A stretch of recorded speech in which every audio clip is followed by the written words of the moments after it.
Estamos de volta com o nosso terceiro e último bloco desse programa Escola Bíblica Dominical, já caminhando para o final, com um tema muito interessante, eleição e predestinação. Você que ligou agora, ou teve acesso a esse programa nesse momento, fique conosco, é um tema relevante para a sua vida, fala de salvação, fala de eleição e, portanto, você tem tudo a ver com esse tema, você precisa ouvir a respeito desse tema. Meus amados pastores, nós falamos um pouco sobre eleição, mas agora vamos adentrar na predestinação, que é o segundo tema, por assim dizer, um subtema dentro dessa lição da escola bíblica. Pastor Epaminondas, o senhor pode nos falar um pouco sobre a predestinação? Sim. Vejam, o autor da nossa revista, no segundo tópico, no primeiro subtópico, ele diz o seguinte: o termo grego prorizon, traduzido como predestinar, no capítulo 1, versículo 5 de Efésios, é formado pelo vocábulo orizon, que significa determinar, e pela preposição pro, que indica algo feito antes, ou seja, predestinar significa literalmente determinar antes. Vimos que a eleição é o ato de Deus escolher em Cristo. E a predestinação é o destino que se dará a todos aqueles que foram eleitos.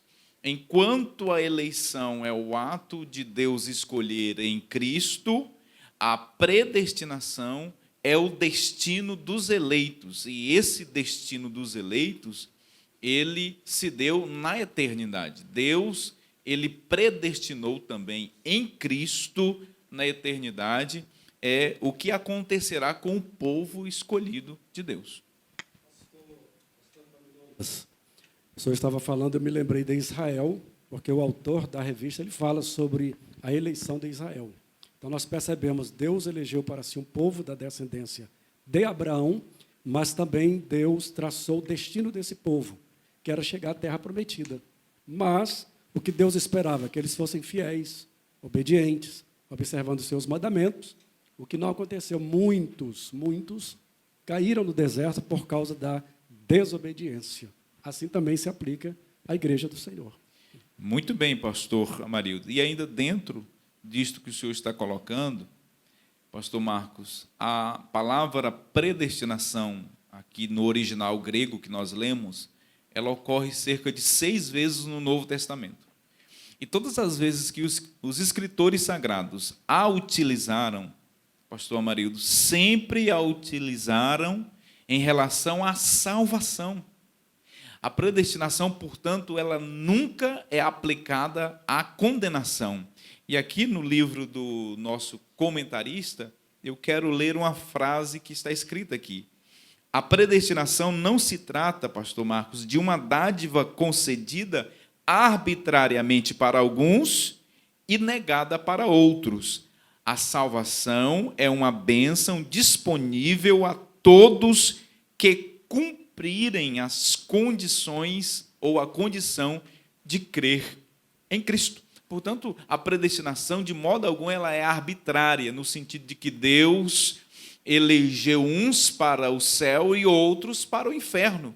Vejam que a palavra predestinação, no Novo Testamento, ela nunca, jamais aparece em relação à condenação.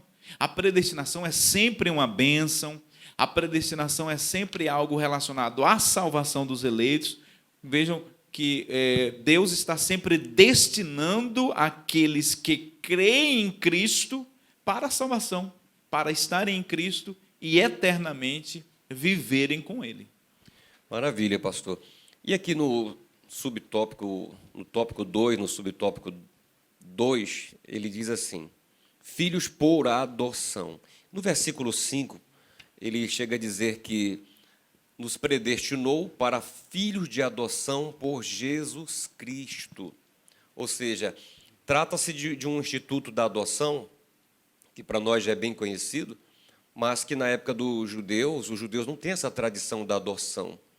Essa tradição da adoção o instituto da adoção, ele vem para nós, na nossa cultura, digamos, brasileira, ela vem da cultura romana e dos gregos.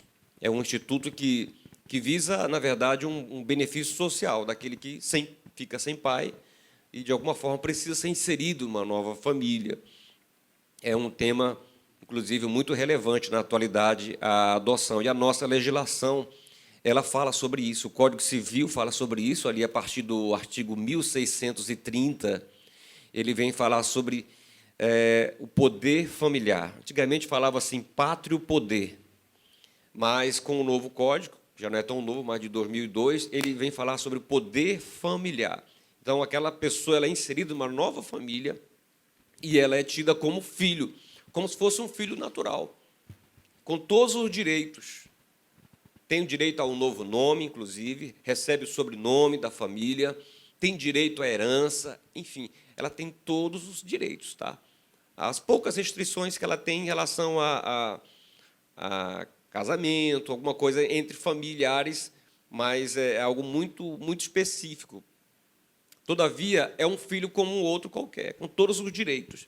E assim, o apóstolo Paulo, por conhecer bem, ele era um cidadão romano, conhecer bem, transitar pela cultura romana e também grega, ele é o primeiro a adotar, vamos dizer assim, né, esse termo, adoção, e compara que nós recebemos essa condição de filhos por adoção em Cristo Jesus. Ou seja, nós não tínhamos esse direito, mas adquirimos através dos méritos de Cristo, sempre de Cristo e em Cristo.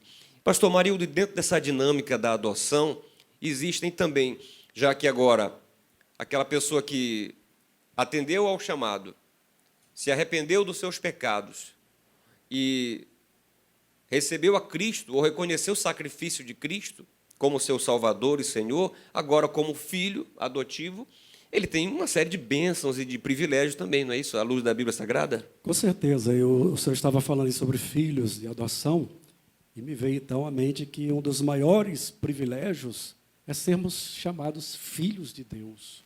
Mas que privilégio! Paulo, em 2 momentos, ele diz que nós temos a ousadia de chamar Abba, Pai, e em outro momento ele diz que o Espírito de Deus testifica com o nosso espírito que nós somos filhos de Deus. Existe bênção maior, pastor? Mas eu estava vendo aqui que a predestinação, na verdade, se aplica aos propósitos de Deus já inclusos na eleição. Então, quais são os propósitos e as bênçãos? Nós fomos eleitos por Deus para sermos justificados, glorificados, para sermos conforme a imagem de seu Filho, santos e inculpáveis. Isso aqui é uma das exigências, tá certo? Para que o cristão não venha pensar, sou eleito, posso viver de qualquer maneira. A palavra diz que fomos chamados para sermos santos e inculpáveis, redimidos, participantes de uma herança. A Bíblia diz que nós somos co-herdeiros, com que somos herdeiros de Deus. Pastor, veja, pastor Marcos, herdeiros de Deus e co-herdeiros com Cristo Jesus. Então, são os propósitos da predestinação já inclusos na eleição. Além disso, para louvor da sua glória, participantes do Espírito Santo e, por fim, Paulo diz, criados em Jesus para as boas obras. Então, percebemos que esses são os privilégios, são as bênçãos que vêm a nós através da eleição e da predestinação. Maravilha. E o apóstolo Paulo ele vem falar sobre isso, quando ele escreve aos Romanos, né, pastor Marildo, lá no capítulo 8, ele fala que nós recebemos como um privilégio de ser conformes à imagem do seu Filho, ou seja, essa imagem do novo homem, um homem que foi regenerado, um crente agora na pessoa de Jesus que anda em novidade de vida. Inclusive, aqui na nossa lição, ele vai falar, as coisas velhas se passaram, tudo se fez novo. Ele deve andar agora em verdade, falar a verdade. Nessa revista ele vai falar sobre a questão da mentira, da fornicação, do adultério, enfim, temas que eram temas da nossa vida antiga, que agora nós não podemos mais permanecer no pecado, já que nos arrependemos, devemos viver em novidade de vida. Esse é o grande propósito, viver em santidade irrepreensível, fala de uma conduta moral. na verdade, fala do mais elevado grau de moral, que é a Bíblia Sagrada, que é uma condição não externa, simplesmente, mas ela é interna. Ela produz uma mudança interna e se materializa através do nosso dia a dia, das nossas atitudes. E, dentro desse privilégio, né, pastor Amarildo, nós podemos dizer, como disse o apóstolo Paulo, Abba, Pai. Nós podemos chamar de Pai. Nós não tínhamos esse direito, agora nós podemos. E parece que essa é uma palavra muito chamada, né, pelo cristão. Pai, sempre que vamos orar, Pai. A oração do Pai Nosso, Jesus ensinou, e ele começa a oração dizendo, Pai Nosso. Nós não tínhamos antes esse privilégio, né? Agora nós podemos, com ousadia, chamá-lo de Pai. Pai Nosso, que estás no céu, santificado seja o teu nome. Maravilha. De repente alguém está nos assistindo aí e ainda não se considera filho, não se sente filho de Deus. Volte para Jesus e você também vai poder entrar na presença de Deus e chamá-lo de Pai. Por Cristo Jesus você adquire esse direito. Pastor Marcos, e esta expressão Abba é uma expressão aramaica e alguns linguistas dizem que ela, traduzida literalmente, pastor Amarildo, significa papaizinho. Olha o nível de intimidade que o Espírito Santo nos coloca em relação aos eleitos e aos predestinados em Cristo. Nós temos agora acesso a Deus, acesso ao Pai, e nós podemos nos dirigir a Ele como um Pai amoroso, inclusive chamando-o de Abba, Pai, papaizinho. Pastor Epaminondas, dentro desse assunto ainda, predestinação, há um tema correlato aqui, no sentido de que Deus teria escolhido uns para a salvação e teria predestinado uns para a salvação, para serem salvos, santos, repreensíveis, e outros, então, predestinados para a condenação. É possível realmente essa dupla predestinação? Há quem defenda isso, pastor? Sim, há quem defenda isso. Logo no primeiro bloco, nós colocamos aqui alguns pontos de vista, na verdade são 4 os mais conhecidos em relação à doutrina da salvação, à soteriologia, e os 2 principais grupos que tratam da temática, né, são os seguidores do teólogo francês João Calvino e os seguidores do teólogo holandês Jacob Arminio. Os seguidores de João Calvino, eles ensinam a dupla predestinação. De forma soberana, Deus haveria predestinado uns para o céu e predestinado outros para o inferno. Nós, arminianos, nós que seguimos o entendimento do teólogo holandês Jacob Arminio, nós entendemos de forma diferente. Nós não entendemos à luz da Bíblia e hermeneuticamente falando, isso é possível, o contrário não é, que não existe dupla predestinação. Eu já falei agora há pouco, pastor, que a predestinação ela nunca está relacionada, ela jamais aparece no Novo Testamento relacionada à condenação. Portanto, não existe uma predestinação para a salvação e uma predestinação para a condenação. Existe a predestinação como bênção em Cristo Jesus para os eleitos e para a salvação. De modo que Deus, de forma soberana, ele jamais, arbitrariamente e incondicionalmente, predestinou pessoas para a condenação, para o inferno. Veja que Lucas, escrevendo em Atos dos Apóstolos, no capítulo 18, versículo 30, queridos, acompanhem comigo a leitura, o que as Sagradas Escrituras assim nos dizem. E existem dezenas de textos que nos explicam isto. 17 e 30 de Atos dos Apóstolos. Mas Deus, não tendo em conta os tempos da ignorância, anuncia agora a todos os homens, em todo lugar, que se arrependam. Vejam, seria uma incoerência dizer que Deus está exigindo que todos os homens se arrependam, mas o mesmo Deus não promove salvação a todos.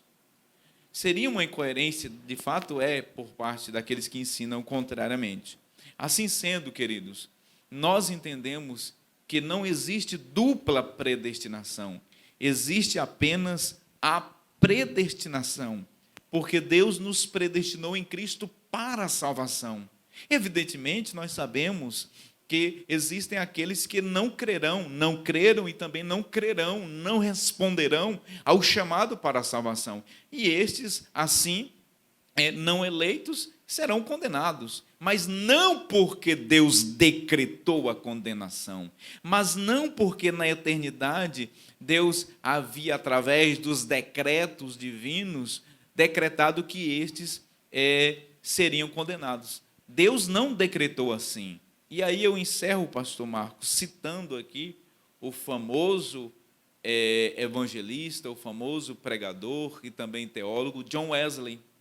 Olha só o que John Wesley escreveu sobre a dupla predestinação, considerando isto.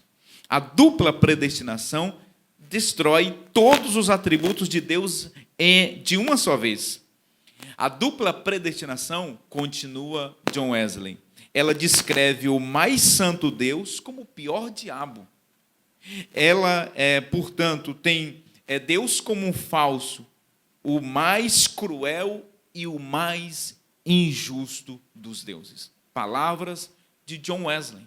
Portanto, nós concluímos que, com base nas Escrituras Sagradas, sobretudo, e com base historicamente no que escreveram os nossos grandes ensinadores, teólogos e mestres, e no próprio John Wesley, Deus não é tirano, Deus não é perverso, Deus não é mau, Deus não é o autor do mal, não é o autor do pecado.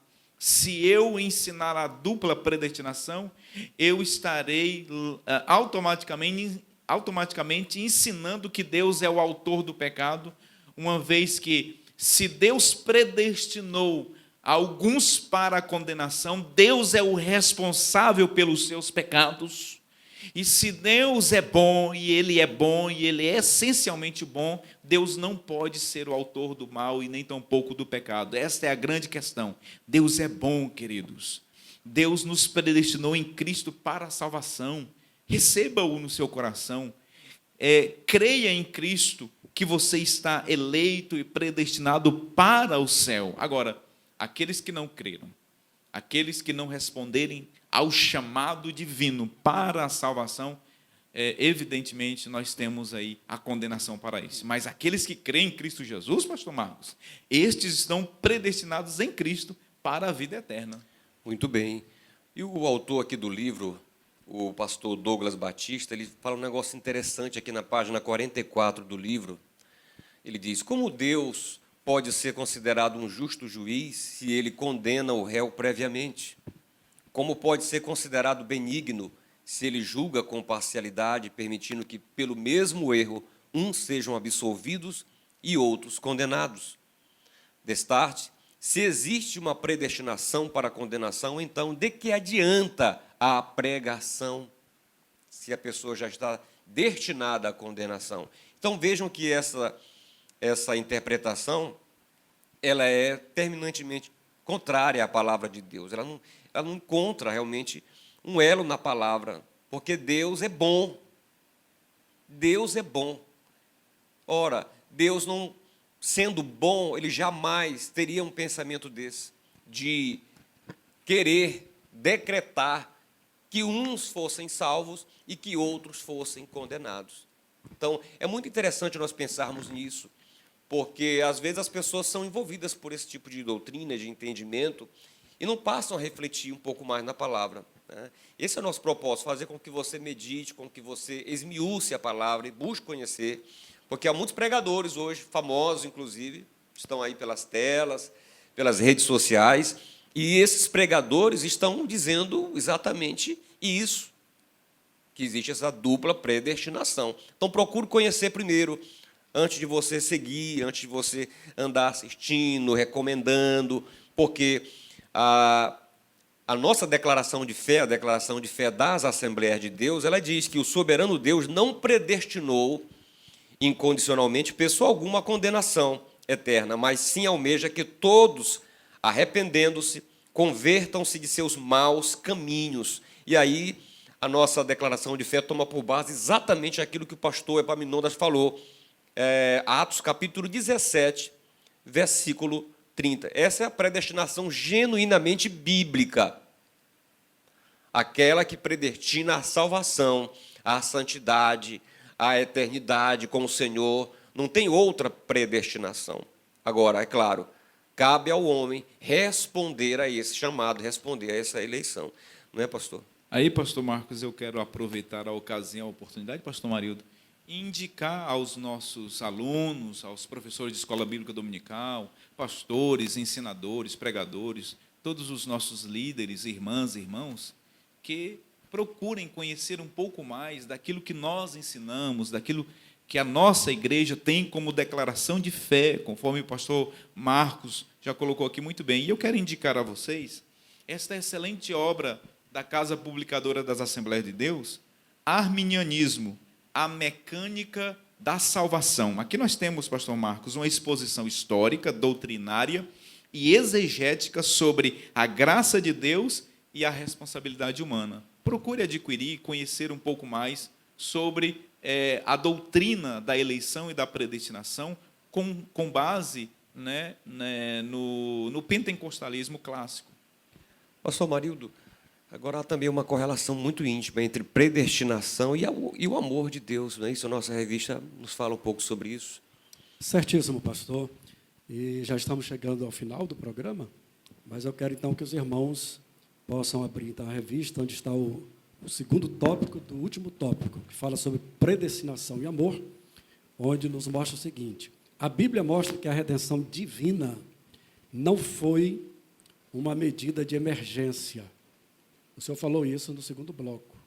Não foi uma medida de emergência, ao contrário, era o plano imutável do amor de Deus desde sempre. E aqui consiste a sublimidade dos propósitos eternos em prover a salvação, o amor de Deus. Há duas passagens bíblicas, uma está na primeira epístola de João 3:1, que João diz o seguinte: vede quão grande amor nos tem concedido o Pai, que fôssemos chamados filhos de Deus. Foi o amor do Senhor que nos predestinou para isso. E Paulo, na sua carta aos Romanos, capítulo 5, versículo 8, ele diz: mas Deus prova o seu amor para conosco, em que Cristo morreu por nós, sendo nós ainda pecadores, ainda éramos pecadores, destituídos da graça. A palavra afirma que todos haviam pecado e estavam destituídos da graça de Deus. E Deus, no seu grande amor, ele prova então o seu amor em que Cristo. Agora pergunto, pastor Marcos, existe um amor maior do que este?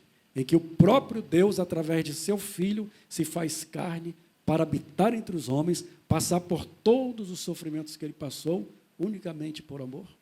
Existe um Deus como esse? Não existe, pastor. Só o nosso Deus, né? Deus de amor, Deus de misericórdia. Eu aprendi que a graça de Deus é um favor imerecido. Nós aprendemos isso na Bíblia. E a misericórdia de Deus é a gente não receber aquilo que nós merecíamos. Deus é misericordioso e não aplicou sobre nós a punição que era merecida. Ele aplicou no seu Filho Jesus. Ele pagou o preço por nós. Então, é muito importante nós compreendermos essas verdades. Pastor Epaminondas, o tema ele é muito abrangente, ele é profundo, né? Mas eu gostaria que o senhor também nos falasse um pouco mais as suas considerações finais sobre esse tema tão interessante. Vejam, meus queridos, que lição extraordinária, maravilhosa. Eu encerro a minha participação, os meus comentários, aqui ao lado destes abnegados servos de Deus, falando sobre o amor de Deus, falando sobre a graça de Deus. O pastor Marildo, anteriormente, havia dito que Deus ele não promoveu um plano emergencial, de fato. Deus não foi pego de surpresa com a queda. A nossa vida, ela foi decidida na eternidade. A nossa vida, ela foi decidida antes mesmo que houvesse céus e terra. Deus já havia proporcionado a todos os homens sem exceção, daí a doutrina da expiação ilimitada. Deus promoveu a todos a salvação em Cristo Jesus. E a nossa vida, portanto, ela esteve sendo decidida antes da fundação do mundo em Cristo Jesus. Deus, Ele, por meio da sua graça, do seu amor, da sua infinita misericórdia, manifestou este amor tão grandioso, tão glorioso, por intermédio do seu unigênito, por intermédio do santo Filho dele, o Senhor Jesus, que veio à terra com uma missão: estabelecer para todos os homens a oportunidade para que todos, indistintamente, possam ser salvos por meio da graça, através da fé. Posto que Paulo disse aos Efésios, no capítulo 2, versículo de número 8, pela graça sois salvos, mediante a fé. Isto não vem de vós, é dom de Deus. A salvação, ela não parte de nós, como ensinava Pelágio e também os semipelagianos. Não, a salvação é um dom de Deus, ela vem de cima, portanto, é um ato iniciatório de Deus. E nós, de uma forma misericordiosa, como disse o pastor Marcos muito bem, fomos alcançados, pastor Marildo, por tão grande amor, por esta graça que nos predestinou e nos elegeu em Cristo Jesus para uma vida eterna. Eu quero encerrar minha participação na escola bíblica com a minha fala inicial, pastor. Vocês lembram que eu falei sobre a oração de Paulo, né? Então, eu quero encerrar pedindo a Deus o mesmo que Paulo pediu, para que o Deus de nosso Senhor Jesus Cristo, o Pai da glória, nos dê, em seu conhecimento, o espírito de sabedoria e de revelação. Para quê? Para que, tendo iluminados os olhos do nosso entendimento, possamos saber qual a esperança da sua vocação e quais as riquezas da glória da sua herança nos santos. Esta é a minha oração, a minha petição para que Deus nos dê. E quero orientar você que faça, assim como Paulo eu faço também. Peça sempre a Deus o espírito de sabedoria e de revelação para que você possa entender melhor os mistérios, né, que Deus tem revelado através de Jesus Cristo. Deus os abençoe. Amém.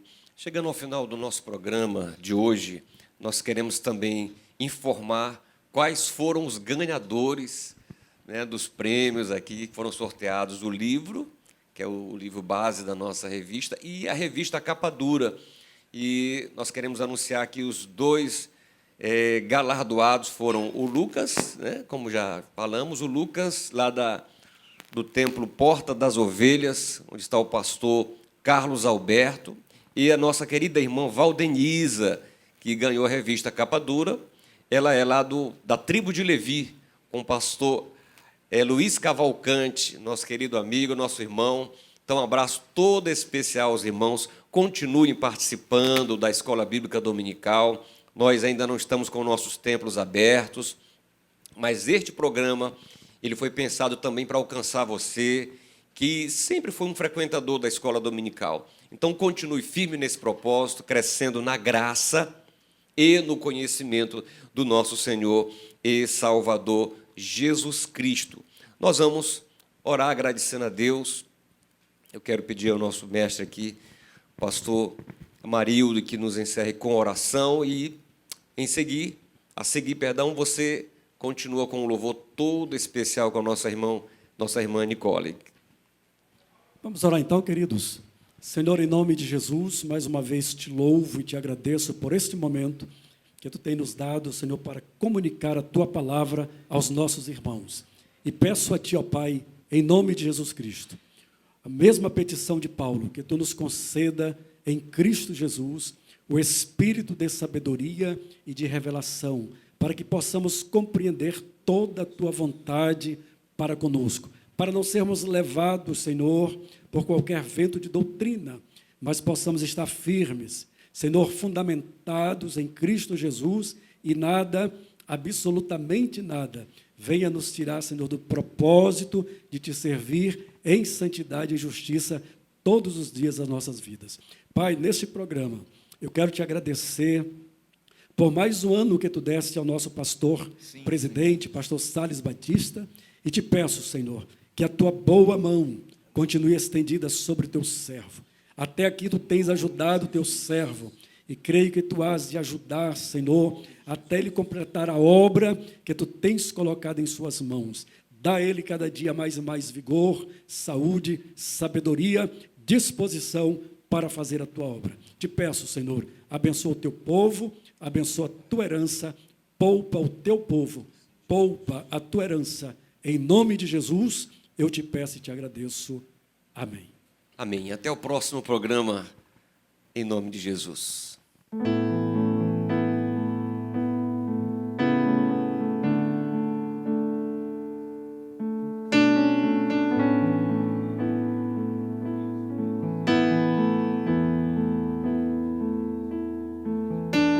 Santo Espírito, és bem-vindo aqui.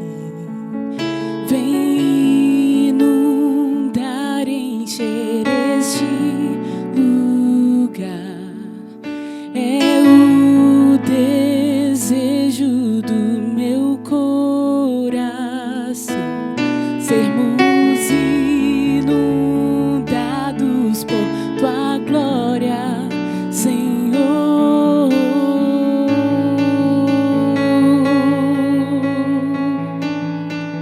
Tua glória, Senhor.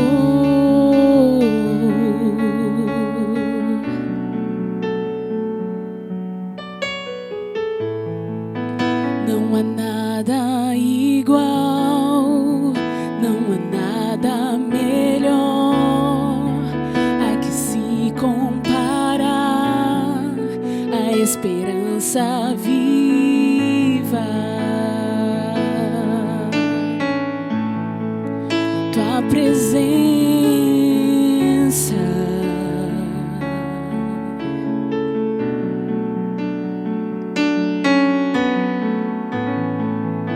eu provei e vi o mais doce amor que liberta o meu ser e a vergonha desfaz. Tua presença,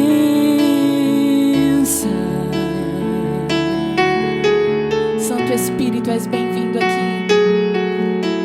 Santo Espírito, és bem-vindo aqui.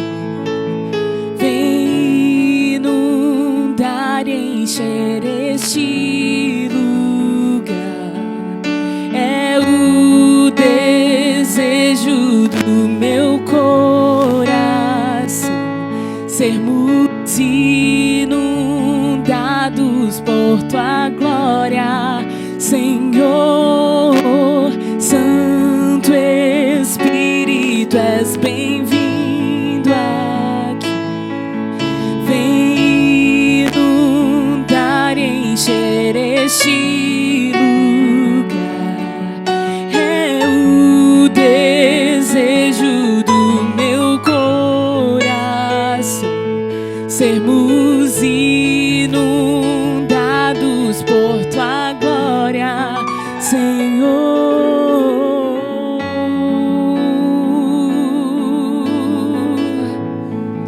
Tua glória, Senhor.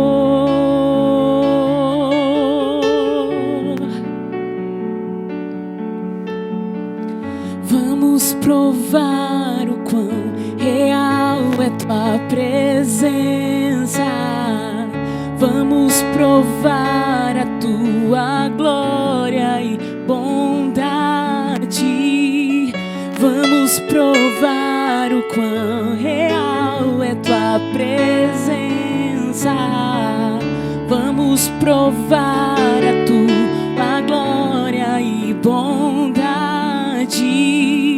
Vamos provar o quão real é tua presença, Deus. Vamos provar tua glória e bondade, Senhor. Vamos provar quão